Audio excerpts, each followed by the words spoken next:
There is some very, very bad news for Florida Governor Ron DeSantis.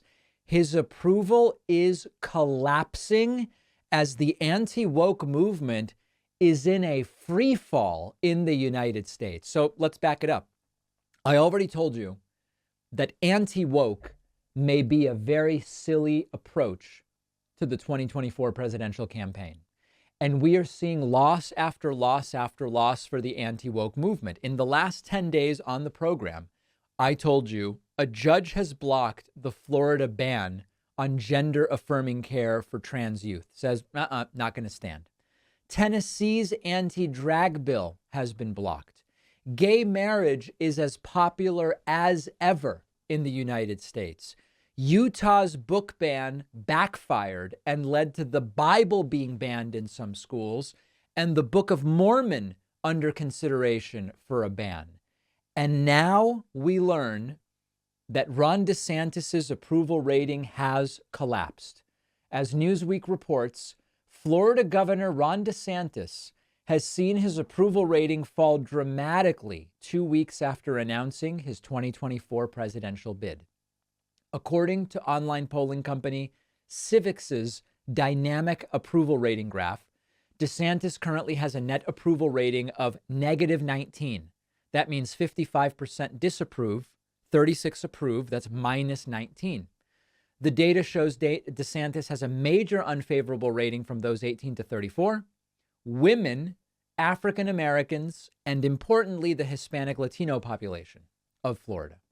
In comparison, he was even. He was 47-47 approval, disapproval in early December. So 47-47 means zero, right?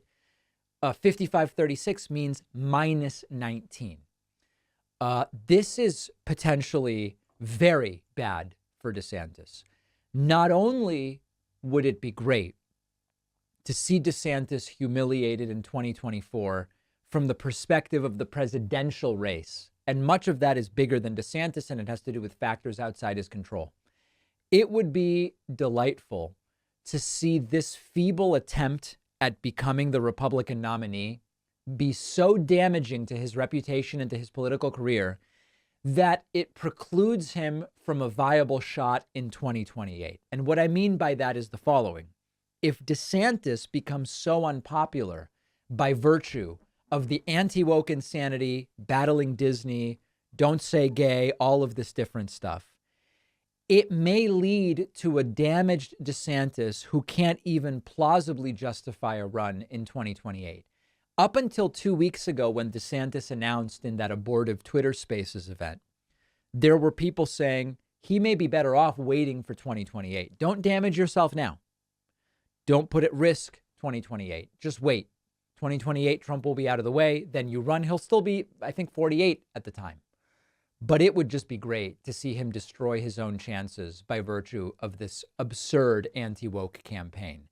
I want to talk generally about Florida Republicans because it's not a new thing that Florida Republicans thought, I'm ready for the spotlight. Jeb Bush thought he was ready for the spotlight in 2016. In fact, his early polling wasn't bad. And he kept tripping all over himself, low energy, please clap, all of that stuff. Marco Rubio, another Florida elected official who thought 2016, this makes sense. I've got a shot. Marco Rubio, who hears about Rubio anymore? Occasionally. But Rubio and Jeb, neither would have even a minor chance if they were to run at this point in time. And I have to tell you, not so much Marco Rubio, but by the standards of Republicans, Jeb was an okay Republican, which is probably why he got crushed in the primaries. In the same way that I've been talking about Chris Christie as a somewhat reasonable Republican, and certainly the guy that would be my choice if I were to vote for a Republican this time around.